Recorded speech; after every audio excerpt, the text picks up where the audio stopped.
Unreal Engine 5.4 official features overview. This just dropped because they are releasing Unreal Engine 5.4. They've released it to developers and they're showcasing some of what this engine can do.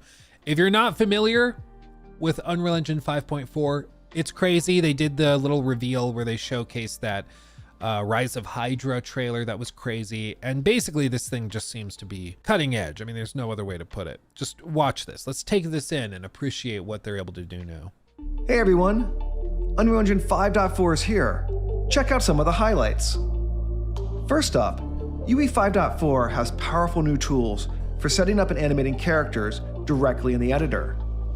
With Modular Control Rig, you can build animation rigs from understandable parts instead of complex granular graphs.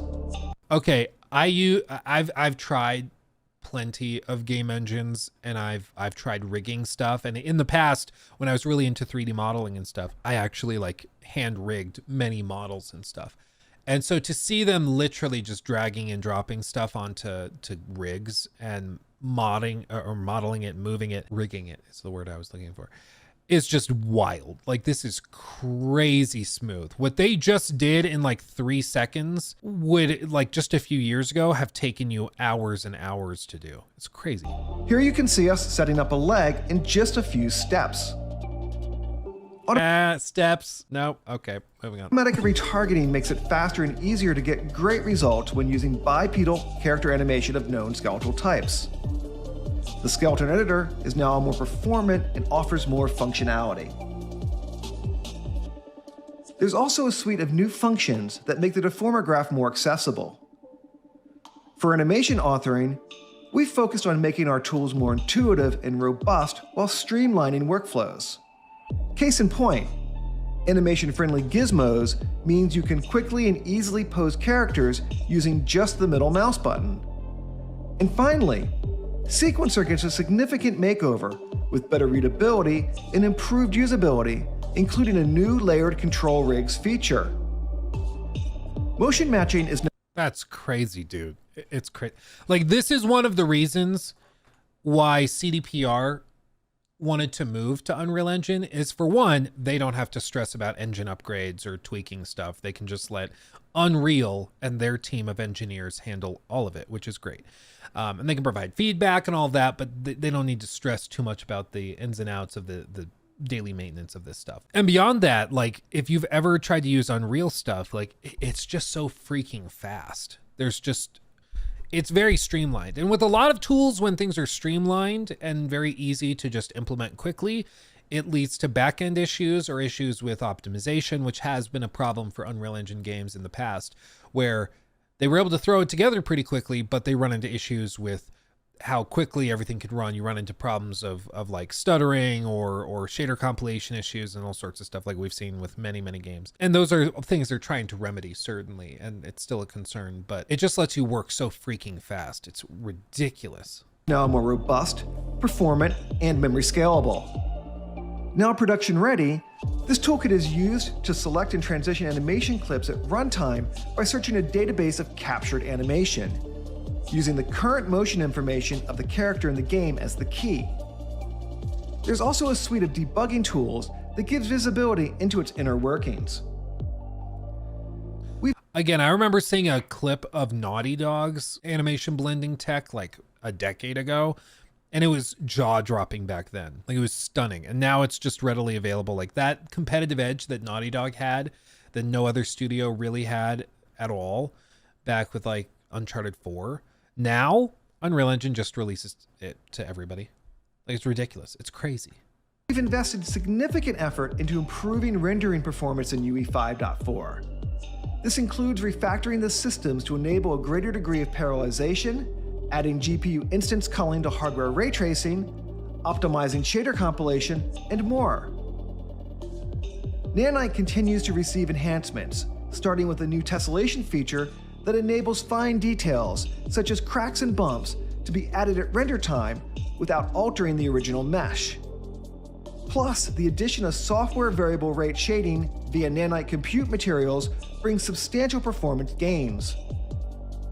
Temporal super resolution has received stability and performance enhancements to ensure predictable output regardless of the target platform. It's just, even the cloth physics. Look at the, I guess it's leather or pleather physics, but look at the, okay, don't be a perv. I'm going to zoom in here, okay?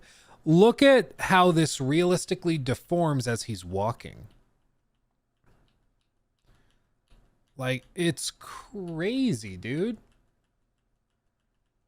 This is running in real time in a video game. Granted, it's a super high production value model, and they've, I'm sure, done a lot of hand rigging for this type of thing, but it's crazy how this is working. Like, it's probably not simulated, it's probably rigged, but still, it looks fantastic.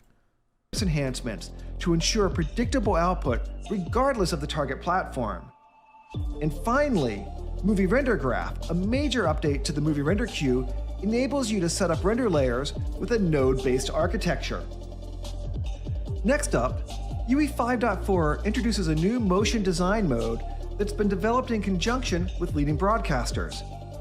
It's equipped with specialized tools for authoring complex 2D motion graphics, including 3D shapes, cloners, effectors, modifiers, animators, and more.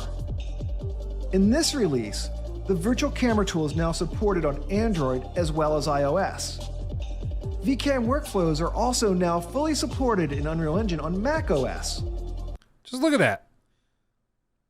That's crazy. Instead of like hand rigging camera movements and stuff, you just get your phone or a tablet, you just move it around and do it. Like, that's how they shot like all of the stuff for God of War. The Last of Us does the same thing, where they'll actually like have a motion tracked camera rig, and then they have the director of photography go in there and actually in real time move the camera and pose things around it.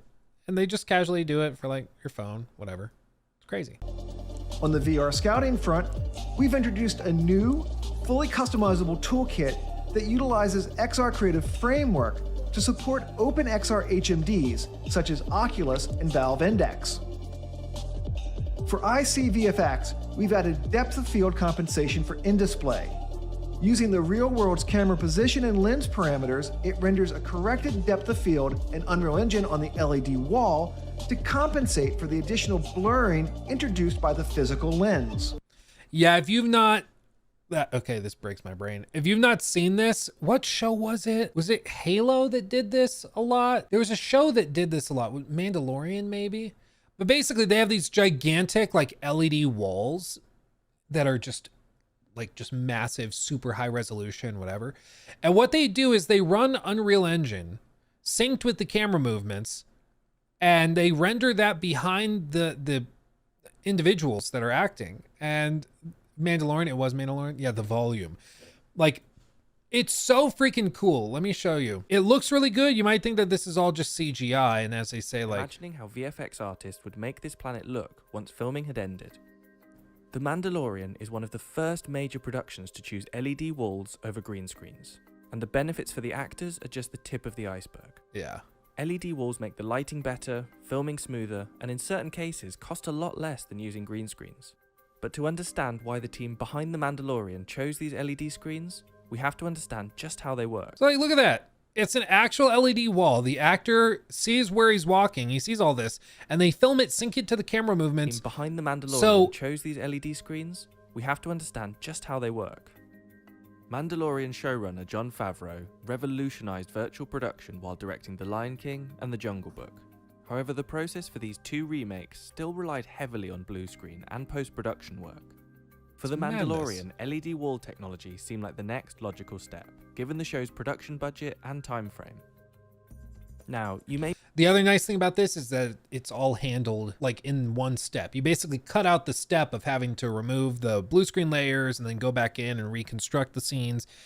All of that is streamlined because it's all just happening in real time. It's the same reason why like I benefit from having everything set up through my streaming computer, because when I film all of this stuff for main channel videos, for live stream clips, whatever, it's all handled in the same software, all the same like OBS instances. So for me, I don't have to film to an SD card, pull the SD card out, load it into the computer, process it in, sync the audio. I used to film videos like that, and it was extremely tedious. Now I can film things just as fast as doing like a live stream clip because it's all tied into the same set of tools and systems. And this is a similar thing where it just streamlines everything. It's still restrictive, certainly. There's some things like I can't do with this setup that I could do doing it the other way, where like I can't do really specific color grading. I can't do all of that stuff. But the benefits for faster production and things like that and ease of use benefit me more than those other things would benefit. Maybe thinking, this isn't so new. I've seen something like this before. And you're right, kind of. The predecessor to what we see on The Mandalorian is a driving scene like this one from Dr. No. You've got the actor in the car, and behind them, a screen with footage of the road they've travelled. But the technology was limited. Say you want to move the camera angle during the scene. That projected footage can't move with the camera. But by using Unreal Engine, tech borrowed from the video game field, that problem is solved. Artists can create a photorealistic 3D background that moves strictly with the camera's field of view, known as the frustum. So if the camera swings around and changes angles, the background shifts in precisely the same way.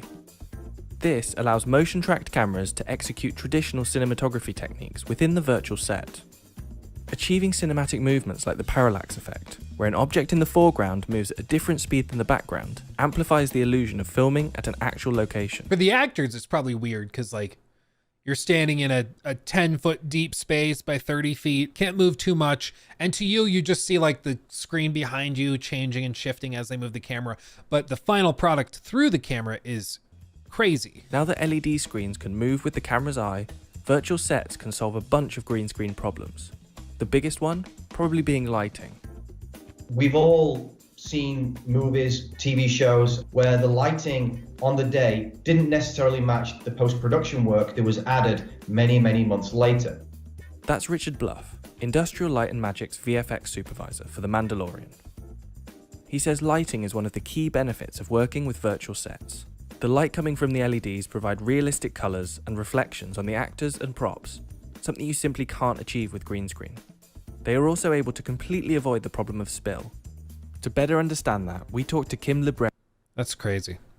So this is something that they've actually made improvements on with Unreal Engine as well. Like they've actually improved it to the point where they can realistically alter the depth of field effects as cameras change their focus realistically based on the depth of the scene and stuff. It's wild. Depth of field compensation for in-display.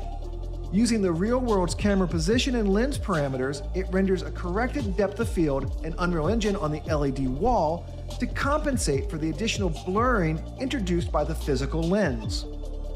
Along with other depth of field enhancements, this dramatically improves the realism and plausibility of LED wall shots.